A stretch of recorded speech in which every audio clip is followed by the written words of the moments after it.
एक देश में एक राजा रहता था। वो न्यायवादी, पराक्रमी और सर्वोच्च शासक था।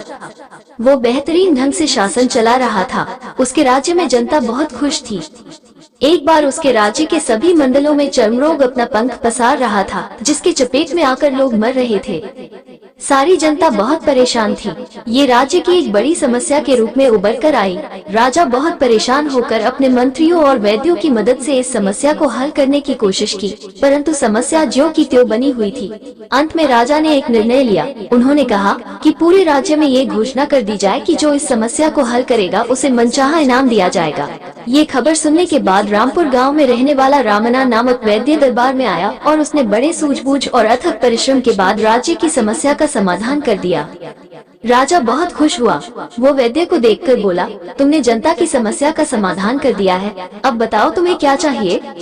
महाराज, सबसे पहले एक बड़ा शतरंज का बोर्ड बनवाए। राजा को समझ में नहीं आ रहा था कि वो क्या करना चाहता है, फिर भी उन्होंने एक बड़े आकार में शतरंज बोर्ड बनवाया। राजा ने उस वैद्य को देखकर बोला, अब बताओ, बोर्ड बन गया, आगे क्या चाहिए। महाराज, अब इस शतरंज बोर्ड के पहले खाने में एक सोने का सिक्का रखिए। राजा ने कहा, बस इतना ही। सुनो मंत्री, इस शतरंज बोर्ड के पहले खाने में एक सोने का सिक्का रख दो। सोने का एक सिक्का रख दिया गया। महाराज, अगले खाने में पहले खाने से दुगुने सिक्के रखिए। ये सुनकर दरबार में उपस्थित लोग सभी वैद्य पर हंस पड़े और कहने लगे, ये कैसा मूर्ख है, इतना सुनहला अवसर मिला, उसका सदुपयोग नहीं कर रहा है। राजा ने भी इसमें निहित गणित को न समझकर दुगुने दुगुने सोने के सिक्के रखने का आदेश दिया। सिक्कों की संख्या 1, 2, 4, 8, 16, 32, 64, 128। पहली पंक्ति का परिणाम 256 सिक्कों तक पहुंच गया। दूसरे क्रम का परिणाम 65,536 नकदी तक पहुंच गया। तीसरी पंक्ति का अंक 16,777, 216 नकद पर पहुंच गया। राज्य के खजाने का अधिकांश भाग समाप्त हो गया था। अब स्थिति की गंभीरता को महसूस किया जा रहा था। अब राज्य में संकट की घड़ी मंडरा रही थी। चौथी पंक्ति का परिणाम 4,29,49,67,302 पर पहुंच गया। पांचवी पंक्ति हेतु सिक्के गिनने के लिए कई दिन लग गए। इसका मूल्य 10,99,51,16,29,312 तक पहुंच गया। राजा ने महसूस किया कि अपने राज्य को देने पर भी उसकी आपूर्ति नहीं हो सकता। अब पांचवी पंक्ति की पूर्ति नहीं हो पा रहा था। राजा को लगा कि 8वें क्रम तक पहुंचने के लिए पूरी दुनिया को बेचने पर भी उसकी आपूर्ति संभव नहीं था। राजा को वैद्य की समझदारी का एहसास हुआ और उसने आत्मसमर्पण कर दिया। यही प्रसन्न विधि है कोरोना वायरस की।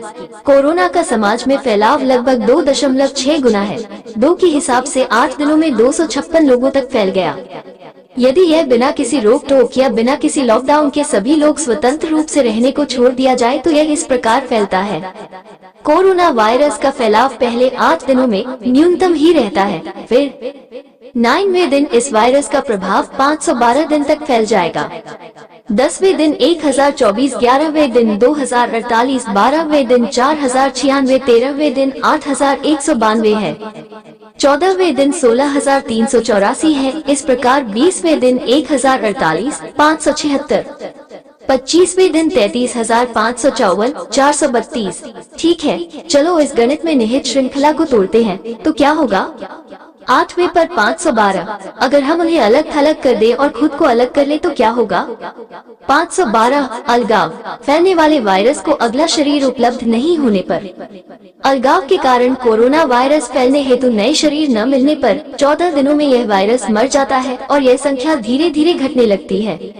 256, 128, 64, 32, 16, 8, 4, 2, 1 इस प्रकार उल्टा क्रम संभव है। कोरोना वायरस का अंत तभी संभव है जब हम अपने आप को अलग रखें। इस वायरस को शरीर में फैलने से रोकना है, इस वायरस की श्रृंखला को तोड़ना है, अपने आप को समाज से अलग रखना है। अगर लोग अनजान बने रहे तो यह वैश्विक तबाही की शुरुआत मान सकते हैं। ये दुनिया के लिए नया नहीं है। सन 1918-1920 में स्पेनिश फ्लू से 1.5 करोड़ लोग प्रभावित हुए और 40 मिलियन लोगों की मौत हुई।